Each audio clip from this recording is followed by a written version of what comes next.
Brasil tem um título que não dá orgulho para ninguém: o de quarto país com maior número de acidentes de trabalho. São mais de 700 mil acidentes por ano de trabalho. São 3 falecidos a cada 2 horas de trabalho, dados oficiais. E 14 mil, colegas, têm lesões incapacitantes. Ficarão incapazes de forma permanente. Como o país pode diminuir esses índices? Quem é responsável por impedir situações perigosas no trabalho? Uma proposta em análise no Senado pretende atualizar a CLT, a Consolidação das Leis do Trabalho, para regular o que chama de meio ambiente laboral. Mas o assunto é polêmico e não há consenso entre autor e relator do projeto. O assunto foi debatido em audiência pública na Comissão de Assuntos Sociais. Veja agora no Em Discussão. Qual é o contexto que a gente hoje vive em relação ao mundo do trabalho? É um contexto de flexibilização e de precarização, colegas. Os nossos trabalhadores têm sobre a cabeça deles ameaças gravíssimas da terceirização irrestrita, da suspensão de normas regulamentadoras, revogação de normas regulamentadoras. Ele tem sobre a cabeça a ameaça concreta do negociado sobre o legislado, ele tem sobre a cabeça a redução da maioridade trabalhista, ele tem sobre a cabeça a revisão de retrocesso do conceito de trabalho escravo. Temos ainda, ao lado de tudo que eu falei, de um cenário de precarização em que o foco, o alvo, a vítima é o trabalhador, nós temos uma realidade que já o coloca nessa situação. É o alarmante número de acidentes, que ano após ano coloca o Brasil numa situação vexatória de recordista em acidentes de trabalho. São mais de 700 mil acidentes todos os anos, oficialmente informados, porque a subnotificação certamente coloca isso num patamar 3 vezes superior aos 700 mil oficialmente registrados. Desses aí, 14 mil, colegas, têm lesões incapacitantes. Ficarão incapazes de forma permanente, total ou parcial, para o trabalho, em razão de acidentes no ambiente de trabalho. 2.800 óbitos anuais, são 8 óbitos aproximadamente por dia. Isso em razão de ambientes de trabalho que não cuidam da saúde e da segurança dos trabalhadores. Cerca de 3 mil mortes por ano, além do prejuízo imensurável que isso tem trazido aos cofres públicos, na ordem de 7 a 10 bilhões por ano. Então, isso é um tema que nos preocupa muito por ser uma questão de saúde pública, por nós estarmos vivendo uma guerra invisível. Então, algo deve estar errado, né? Nós não podemos concordar com a manutenção do estado atual das coisas e da legislação trabalhista. E esse é um tema, de fato, complexo. Tanto que o projeto é de minha autoria e o substitutivo é de um outro senador, também do PT, que, na nossa visão, e de alguns que ajudaram na construção do projeto que apresentei, que está em tela, está bem distante, para não dizer radicalmente contra o que eu coloquei, mas o seu substitutivo, do meu querido amigo Pimentel, está distante do projeto original.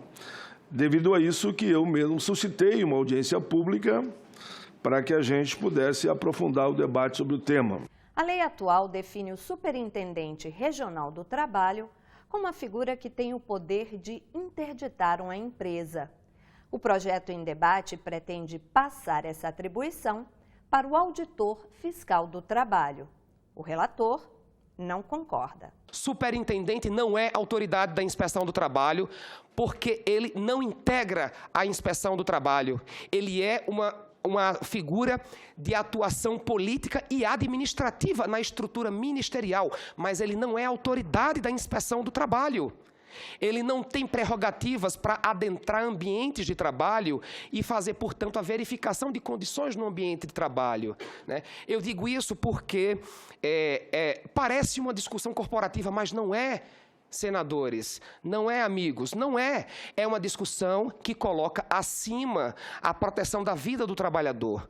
E nós sabemos como os superintendentes ocupam os seus cargos. É sim uma indicação partidária.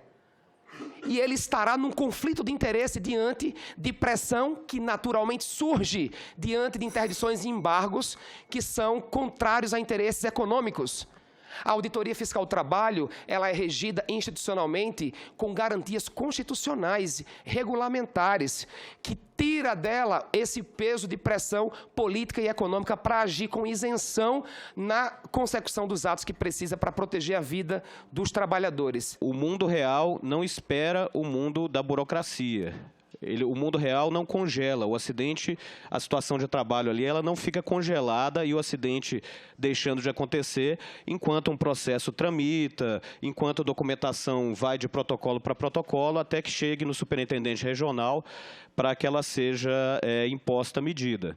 Ou seja, a autoridade que está no ambiente de trabalho tem que ter a competência de intervir naquela situação de imediato, e não a autoridade que está lá na sede da superintendência. Não dá para esperar 1 dia, 2 dias, 3 dias para a aplicação dessa medida. E o segundo motivo, né, que nós defendemos que a competência deve ser do auditor fiscal, é que o auditor fiscal ele é, desde o início, desde o ingresso na carreira, preparado para, tecnicamente, tomar essa decisão, né, de qual medida ele vai aplicar para cada situação de trabalho, né? Hoje, o auditor fiscal do trabalho, ele recebe uma formação inicial de mais de 500 horas, né? Aí entre formação teórica e formação prática, né? Que, obviamente, o superintendente não recebe porque não faria sentido receber. O relator argumenta que o Congresso não pode mudar as atribuições dos auditores fiscais do trabalho, que, pela Constituição Federal, somente o presidente da República pode dispor sobre os servidores públicos da União. É natural de que os auditores fiscais do trabalho queiram mais espaço para trabalhar. Mas aqui a competência privativa do Executivo. Vamos alterar o artigo 61 primeiro, para depois nós avançarmos. É por isso que nós temos tantas leis declaradas inconstitucionais, porque nós sabemos que é inconstitucional, mas terminamos votando para tentar dialogar com o setor. Ao contrário de nós construirmos um grupo de trabalho, levar a proposta à Casa Civil, insistir para que possa por ali vir. E nós temos mecanismos para isso. Meu amigo Paim já fez muito isso, já teve muitos êxitos nisso. Mas eu tenho a obrigação, como parlamentar, de mostrar aquilo que reiteradamente o Supremo Tribunal Federal já declarou inconstitucional. E essa matéria, no artigo 61, declara que a competência é do Executivo. Entendemos que o relatório do senador José Pimentel está correto na legalidade de informar que há um vício de origem quando transfere uma função sem ser oriundo do Poder Executivo. Nobre senador Pimentel, nos deixa de fato preocupados a possibilidade que é trazida no relatório do senhor, quando possibilita o levantamento da interdição, senador, com a simples assinatura de um termo de compromisso. Esse termo de compromisso, em nenhum momento, não sei se pelo menos não me parece pela redação, em nenhum momento estipula que o risco ele tem que ser extirpado. Ali apenas se ajusta uma condição para que, no futuro, aquela irregularidade venha a ser corrigida.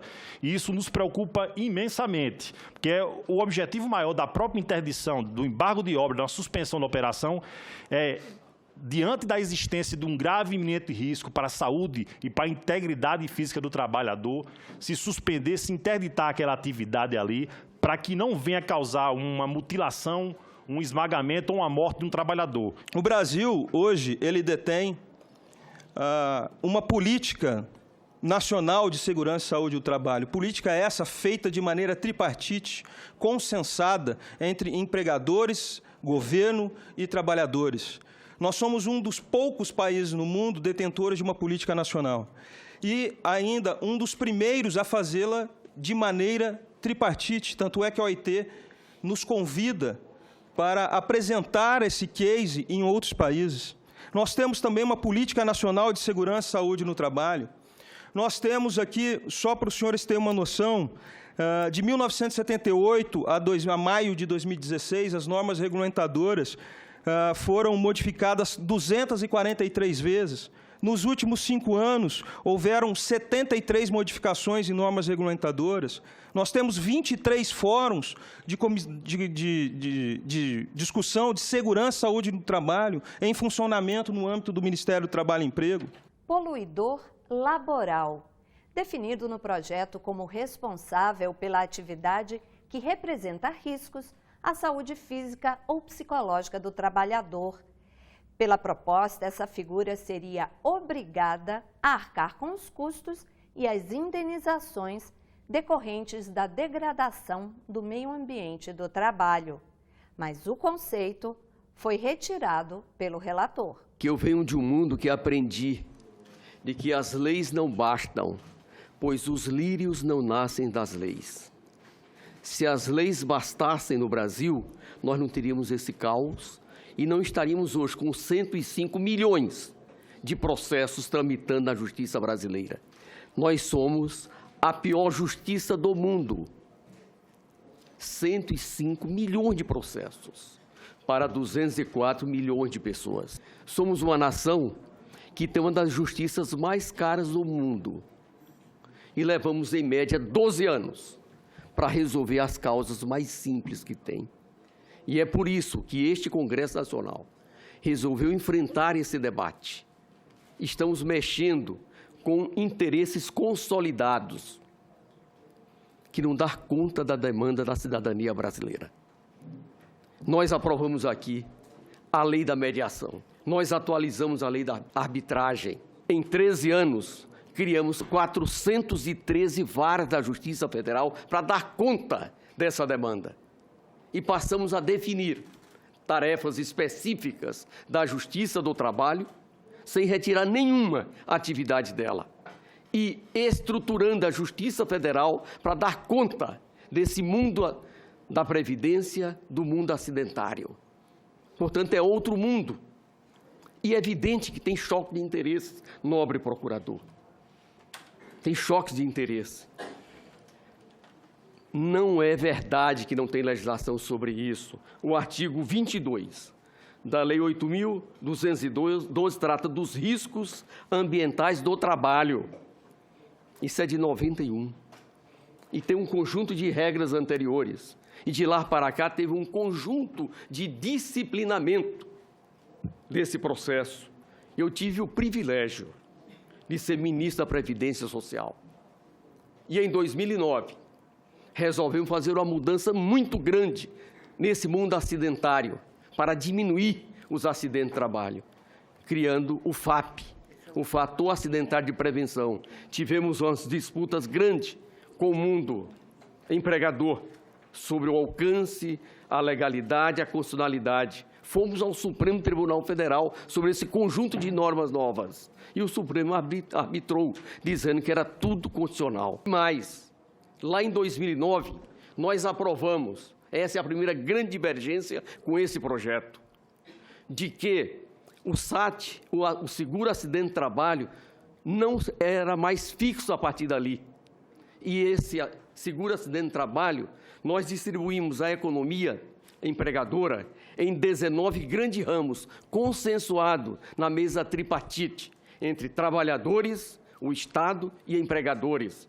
E nós decidimos, pela legislação, com aval do Supremo Tribunal Federal, de que cada ramo de atividade tem um índice de acidentalidade. E esse índice de acidentalidade, ele é atualizado todo ano, com a média dos 2 anos anteriores. E a empresa, daquele ramo de atividade, que está acima desse índice, ela tem um ônus, tem uma penalidade, que chega ao dobro da sua contribuição anterior a 2008, que era de 3%, vai a 6%. E a empresa que está abaixo desse nível, ele tem um bônus que pode chegar a 0, que é o ideal da sociedade, ter 0 de acidente. E é por isso que começou o novo procurador a cair um pouco o mundo da acidentalidade. Não cresce nos patamares dos anos 80 e dos anos 90, e nem tampouco até 2008, antes desse processo. Estamos apenas com 4, 5 anos. Isso vai levar 20 anos para que, efetivamente, a gente tenha uma nova cultura.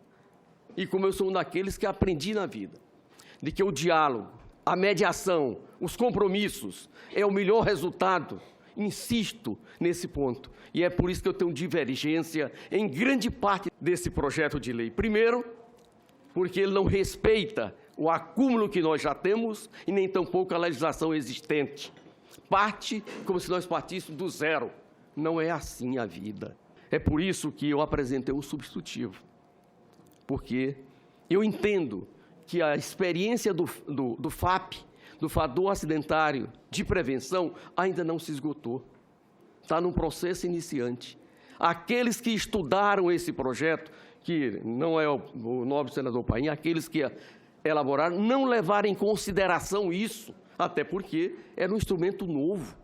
Ele entrou em vigor na sua plenitude em 2010 e ainda tem um período de maturação. O acidente e a doença do trabalho não devem e não podem nunca serem olhados como uma consequência natural, né, do trabalho. A gente tem que aprofundar o debate sobre as causas de cada acidente, de cada doença, e dar uma resposta para a sociedade, explicando por que aconteceu aquilo e prevenindo novos acidentes. Veja, a fazer a leitura, a proposta, a conceituação do meio ambiente do trabalho, ao meu ver, ao ver da representação empresarial, não é um conceito claro, não é um conceito preciso, fazendo a ligação sobre o poluidor laboral, que é uma inovação trazida pelo projeto, não existe esse conceito no mundo laboral. Veja, ele chama a questão da degradação do meio ambiente do trabalho.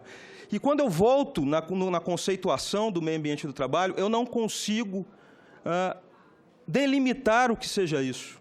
Tudo cabe na conceituação aqui exposta no projeto de lei, o que leva, em seguida, a uma criminalização do conceito de meio ambiente do trabalho. Ou seja, se pensarmos no mundo fático, se pensarmos no mundo real, eu estaria colocando aqui atividades, hoje exercidas em setores, claramente como o setor químico, petroquímico, inclusive de petróleo, criminalizando essa atividade hoje no Brasil. Coisa que não acontece em qualquer parte do mundo. Então, nós precisamos, antes de, principalmente numa questão penal, de criminalização, conceituar isso de maneira precisa, conceituar isso de maneira objetiva. Além disso, ele traz ainda uma outra situação, que é argumentar sobre indenizações. Hoje, o direito brasileiro, o direito trabalhista brasileiro, ele já monetiza a questão do risco, com o pagamento de insalubridade, o pagamento de periculosidade. Nós somos um dos únicos países no mundo que fazemos esse tipo de pagamento. Quando você monetiza essa questão, você vai na contramão do mundo. Nós sabemos que a nossa Constituição Federal, no artigo 200, inciso 8, preconiza que as condições de trabalho estão inseridas no conceito de meio ambiente. Então, o direito do trabalho tem uma íntima conexão com o direito ambiental. E por que eu falo isso? Porque não estamos aqui discutindo direitos trabalhistas. Direitos trabalhistas, arrolados no artigo 7º, são de segunda dimensão. Nós estamos abordando direitos ambientais, direitos de terceira dimensão. Por consequência, pressupõe uma análise principiológica mais protetiva, mais afeta aos princípios que norteiam o direito ambiental. Já foi dito aqui, pelos antecessores, das consequências sociais desses acidentes de trabalho.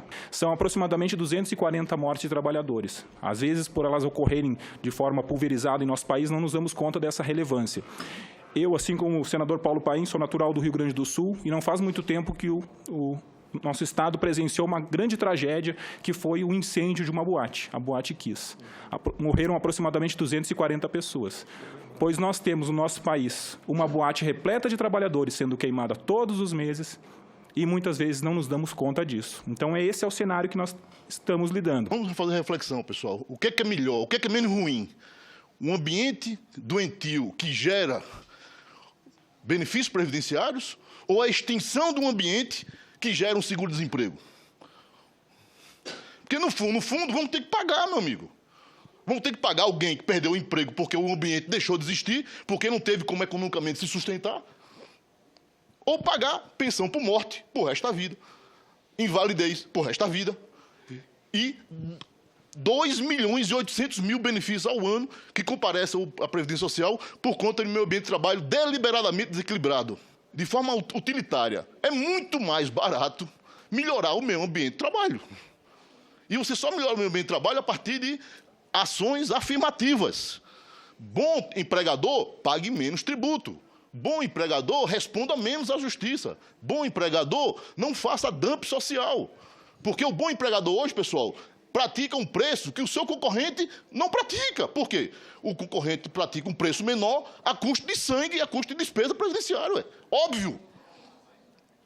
Se a gente não colocar um poluidor pagador, se a gente não fizer valer o meio ambiente de trabalho como um raciocínio direto, objetivo, a gente vai estimular a matança.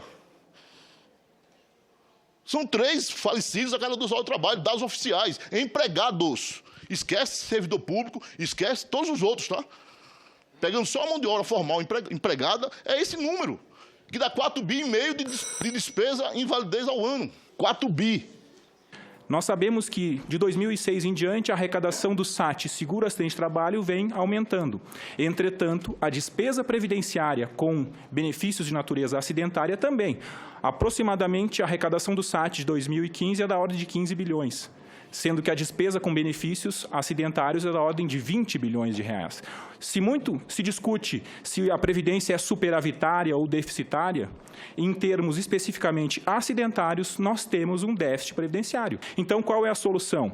É aumentar tributo para fazer frente a essa despesa? Claro que não. É reduzir a despesa pública em relação a acidentes do trabalho. E por que não começar a reforma da Previdência com o PLS 220? Não é o tema que está na rua aí, né? Reforma da Previdência? Comecemos pela reforma, pelo PLS 220. Reforma da Previdência é redução de despesa, não é isso? O tubo que chega, a adutora que chega hoje na Previdência é de B31, doenças em geral, incapacitantes temporárias, e o B91, que é acidentes do trabalho, incapacitantes, pensão por morte do trabalho. Também entendemos que já passou da hora de se voltar a discutir a competência penal da Justiça do Trabalho para julgar tanto crimes relacionados, eventualmente, a irregularidades de meio ambiente de trabalho, como aqueles crimes relacionados à própria organização do trabalho, a irregularidades trabalhistas, a trabalho escravo, porque a Justiça do Trabalho, o Ministério Público do Trabalho e a Auditoria Fiscal do Trabalho são as instituições vocacionadas e sensíveis a essa questão relativa ao labor humano.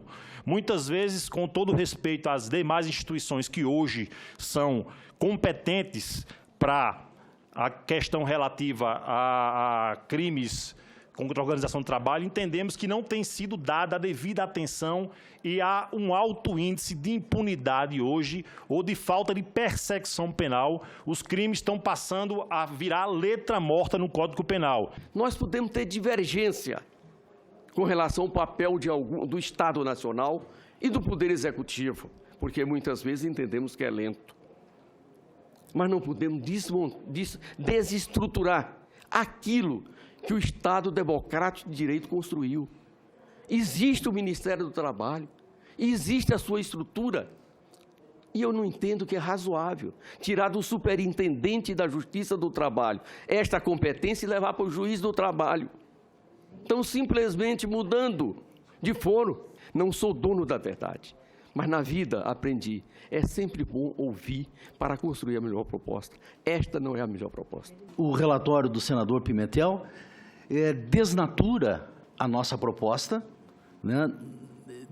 Esvazia totalmente o projeto, e o nosso pedido, a nossa solicitação é que os nobres senadores desta comissão e de toda a casa possam, ao final, depois de bem instruído o projeto, votar favoravelmente na proposta original do PLS 220. Eu venho do mundo real. Eu fui vendedor de livro, negociador de sapato, fui da construção civil, fui metalúrgico, tirei curso de técnico de segurança no trabalho, sei muito bem o que é a farsa da CIPA dentro das empresas até hoje. Eu percebi, meu querido Pimentel, na fábrica que eu trabalhava, não é ato inseguro, não, é condições inseguras. O trabalhador perdeu o braço decepado que eu tive que pegar para tentar recuperar. Esse foi um dos fatos no longo da minha vida. Esse é o mundo real que o doutor Paulo falou ali da matança e que aqui foi falado em gasto de mais de 4 bilhões de reais. É isso que nós não concordamos. E vamos esperar. Se tem tanta ação na justiça, é porque o trabalhador inventou tudo isso? É porque os advogados inventaram tudo isso?